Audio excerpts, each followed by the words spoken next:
Dear ones, I want to let you know before I begin that my sermon today contains descriptions of a movie in which a child dies, and a personal story about a frightening health scare for my own child that turned out well in the end. I know there are many stories in our community where it has not turned out well in the end, and that many among us have suffered grave losses of all kinds. If hearing these stories today is not a good choice for your heart, mind, or body, please take care of yourself, even and especially if that means leaving. Zoom makes it easy to slip away if you need to, and I will send deepest love with you. Additionally, I hope you will reach out to me for pastoral care if anything is opened up in you that needs accompaniment. You can reach out at minister@uucomo.org. So we begin as the seasons are shifting and so much is dying away.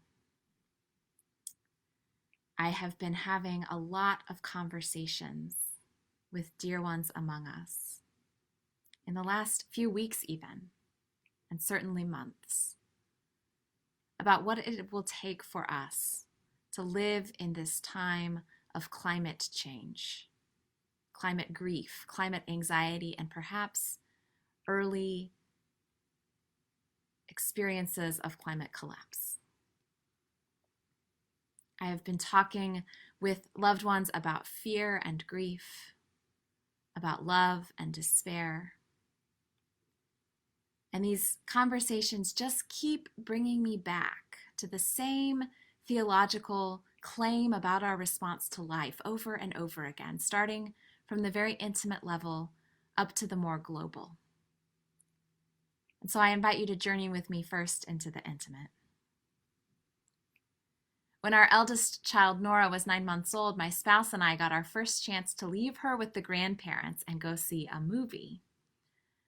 And the movie we chose was called Arrival, a beautiful sci-fi film based on a novella called Story of Your Life by Ted Chiang, in which an intelligent alien race comes to Earth to teach their language to humanity. A brilliant linguist named Louise Banks leads a team in an effort to communicate with the aliens as tensions rise across the world in fear of the aliens' intentions and human conflict about how to respond.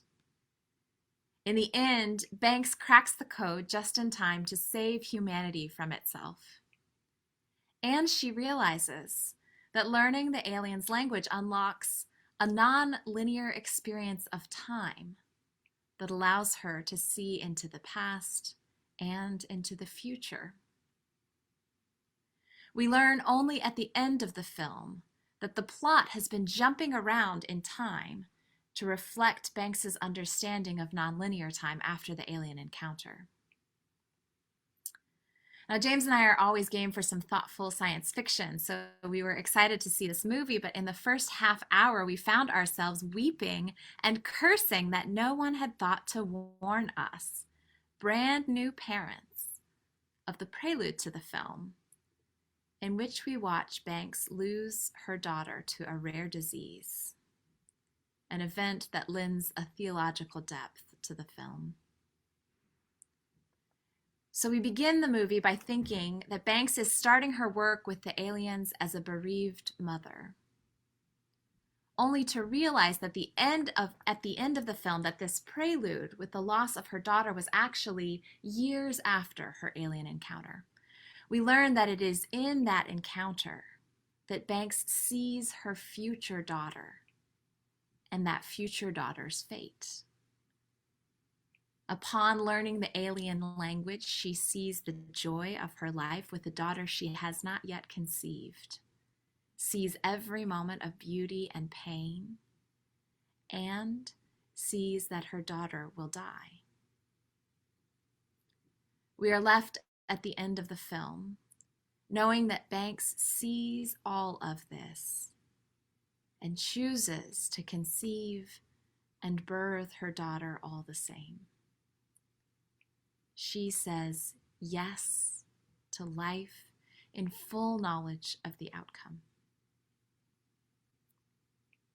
Of course, the supposed primary plotline of the movie is this crisis point of the alien encounter and the tension of global politics as the world responds, but I was left gobsmacked by the deeper and more intimate plotline, exploring human choices about life and love in the sure knowledge of death and loss. 4 years later, I remembered the plot to this movie as we went through the process of getting our daughter Nora diagnosed with what turned out to be a mild autoinflammatory disease called periodic fever syndrome, a cyclic recurring illness that she has already begun to outgrow a year after diagnosis. But periodic fever syndrome is a diagnosis of exclusion for an illness that manifests with sometimes severe recurring bouts of high fever, lethargy, and head and stomach pain. So starting in March 2020, just as COVID-19 was spreading through our community, every 3 weeks, like clockwork, our Nora appeared to be a very sick little girl. To get to what was eventually deep relief of the periodic fever diagnosis, we had to have her tested for a number of far more dire illnesses. One by one, over the course of about 4 months in the spring and summer of 2020, with lots of needles and tears, a very brave trip into an MRI machine and another very brave trip into a CT scanner, we ruled out cancer after cancer as our hearts walked a tightrope wire of fear and love. The night before she was to lie very still in a clanging MRI machine to look for any sign of brain cancer, our Nora was floating in the bath. Her hair was spread out all around her, and she looked up at me with big eyes and such trust that I cannot describe it even now. And I don't know if she understood the seriousness of the tests she was receiving. We tried to be matter-of-fact and non-anxious with truthful, age-appropriate information that did not project our fears.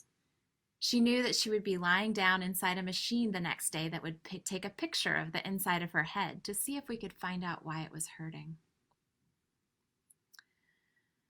As she floated there, maybe she was thinking of her great-grandmother, whose death a year earlier she was still working to understand, but that night in the bath, she asked me where people go when they die. I took the deepest, longest breath I have maybe ever taken in my whole life. And I told her that we don't know for sure what it is like, but that I believe we go back to where we were before we were born. Oh, she said, with perfect peace and perfect confidence, it must be like floating in the bath. She closed her eyes and smiled with her hair floating around her face. And that night after Nora was in bed, I got in the bath myself and sobbed in fear and love. And I remembered Louise Banks in Arrival and her terrible and beautiful choice. And I knew that even if we were to lose our precious 4-year-old, even if we did not survive the pain of it, that every single moment of her life would have been worthwhile. That I would choose her again and again and again, no matter the outcome. It wasn't even a question. It wasn't even a choice. Yes to Nora's life, no matter what would become of it. Yes. The truth of this world is that bringing a life into it means bringing a death into it as well. I sealed both my daughters' ultimate fate to die the moment I consented to birth them. My womb is the source of life and death alike, and so is my mother's and hers before. It is a fearful, sorrowful, beautiful power. No wonder scared white cis men seek to control the womb. When we nourish a life, we do so with deep hope and profound desire and perhaps untold faith that that life will be long and full of beauty and love. But we also do so knowing that life is sometimes short and always holds pain and is inevitably going to bring loss. When I chose to bring children into this world, I knew deep down, of course, I knew that they would sometimes suffer and would eventually die. And I said yes to their lives all the same. I chose that for them, believing life and the beauty of this world to be worth the probability of their pain and the inevitability of their end. It is the heart of the harvest season in our corner of the world, when so much is dying in a glorious burst of color and sustenance and abundance. We are gathering in life, life, life while we crunch through dead leaves and grieve the waning, shorter days. We are harvesting beets and squash and greens and carrots while we prepare for the scarcer moments to come. The seasons remind us the truth of the womb, that deep grief in the world can and must and always has and always will exist right alongside its exquisite abundance. That in the words of Bob Dyer, forever is a gift we're forever giving away. That we say yes to life most profoundly in full knowledge of its limits. And right now, it is also the heart of a climate crisis across the world when so much is tenuous and at risk. And there is so much pain, and we are so afraid of what is to come for us and those we love. And the sunsets are more glorious than ever, and the aspens are quaking, and the redwoods are taller than our dreams. People are suffering. People are suffering and making art and loving each other and failing to love each other.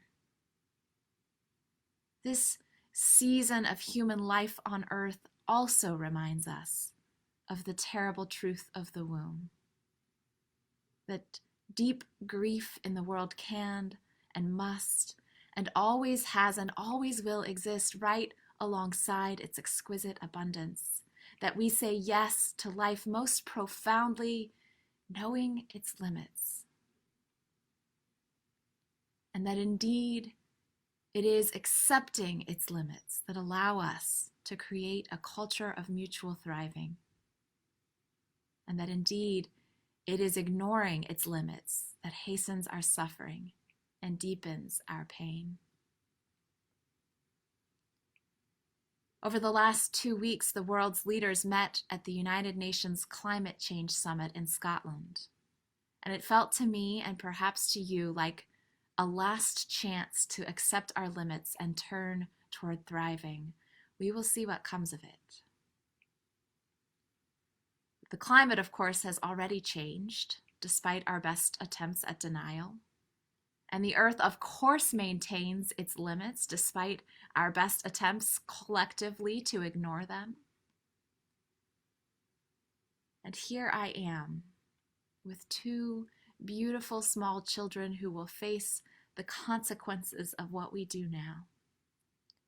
A fact I knew when I chose to bear them into this world of beauty and suffering. And the thing I want to tell you today, in the deepening of fall and the forever presence of death and the crumbling around us and the abundance of harvest and the beauty of the world, is that despairing grief and burgeoning life are not mutually exclusive, that they exist, in fact, together at the heart of things and always have. And that all is not lost. that in this moment too, a deeper, more universally mortal moment than we have ever known, we can still say yes to life, must still love life in full knowledge and deep respect of its limits. Indeed, saying yes to a limited life is the only way forward. It is the way we fight like hell for the beauty that remains, for every precious moment, no matter how long it lasts. Speaking of climate grief and our love for the world, the deep ecologist Joanna Macy writes, "There's a song that wants to sing itself through us. We've just got to be available." Maybe the song that is to be sung through us is the most beautiful requiem for an irreplaceable planet. Or maybe it's a song of joyous rebirth as we create a new culture that doesn't destroy its world. But, she continues, there's absolutely no excuse for making our passionate love for our world dependent on what we think of its degree of health, or whether we think it's going to go on forever. Those are just thoughts anyway, she writes, but this moment you're alive. So dial up the magic of that.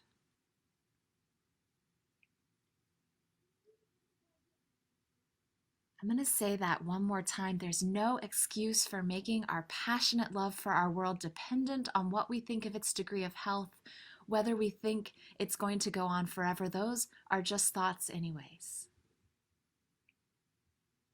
The way that we live into a climate-changed world with whole hearts is the way we have always been called by the world's spiritual teachers, by the truth of our lives, to live as self-aware mortal creatures in a beautiful and terrible world, creatures who lose everything we love one way or the other, but whose loving is the point of being here at all. The way we live into climate-changed world is by attending at once to despairing grief and burgeoning life. It is, in the words of Mary Oliver, to hold what is mortal against our bones as though our very lives depended on it, and then when the time comes, to let it go. It is to acknowledge the limits of all we love, to grieve those limits, and to love the world wildly, passionately, and actively in a way that magnifies and celebrates its beauty for as long as we can. This grieving, celebrating love is not a concession to those who would plunder this earth and enact our destruction.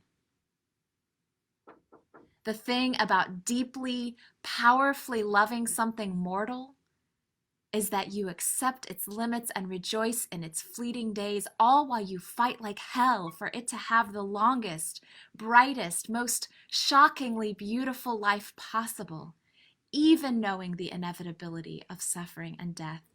That is absolutely what I am doing for my children, for my family, for myself, for you, for our world.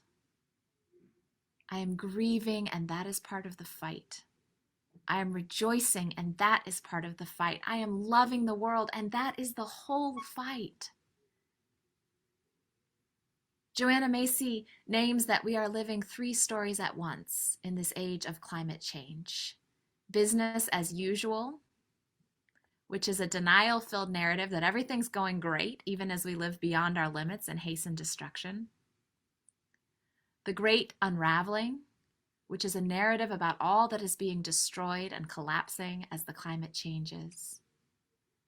And The Great Turning, which is a story of profound shift and human transition to life-sustaining cultures. And Macy points out that we are already living all 3 of these stories at once. And the only question that remains is which one we will put our energy behind. Of course, her argument, and the very call of our faith, is to align ourselves as fully as possible with the great turning toward collective liberation, mutual thriving, and a just transition to life-sustaining cultures. And perhaps more profoundly, Macy gives us a prescription for how to stay aligned with that turning, even as the concurrent unraveling deeply grieves us. She calls this the work that reconnects, and names it the work of our lives in the face of climate change. But I would argue also always the work of our lives as humans who love what is mortal. First, she says, we come from gratitude, by rooting ourselves in the wonder of being alive in a living world. Second, we must honor our pain, by welcoming our grief as an embodiment of our deep love. Third is seeing with new eyes the resources that love and our interconnection bring. And fourth is going forth with a clearer vision of how we can act.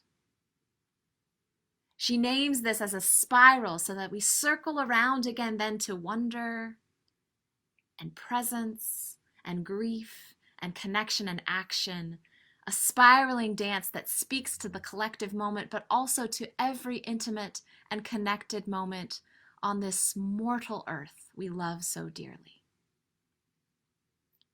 As we dance this spiral together in whatever time remains, we remember the truth of the womb, that deep grief in the world can and must and always has and always will exist right alongside its exquisite abundance.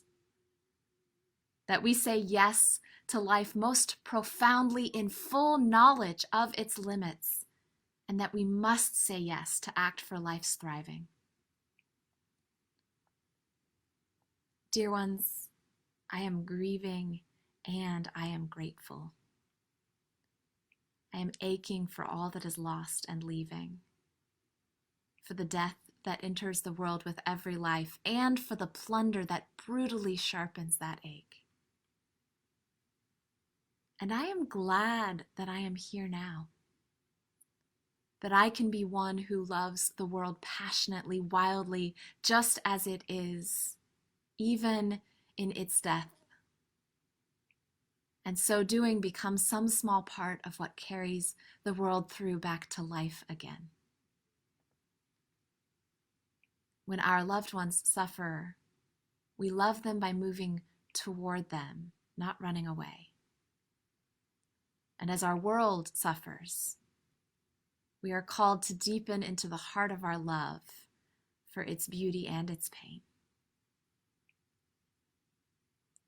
And if I knew before I came here that this world would be plagued by oil spills and guns, pandemic and plastic, species extinction, and the specter of its end, would I still choose it? Behold the world. Behold the orange and browning trees and the bird song, the taste of chocolate and the smell of baking bread, the way our hair floats around us in the bath, and the skin of the creature you love most in this world. It's not even a question. Of course, yes to this world. Yes to life. Yes. May it be so.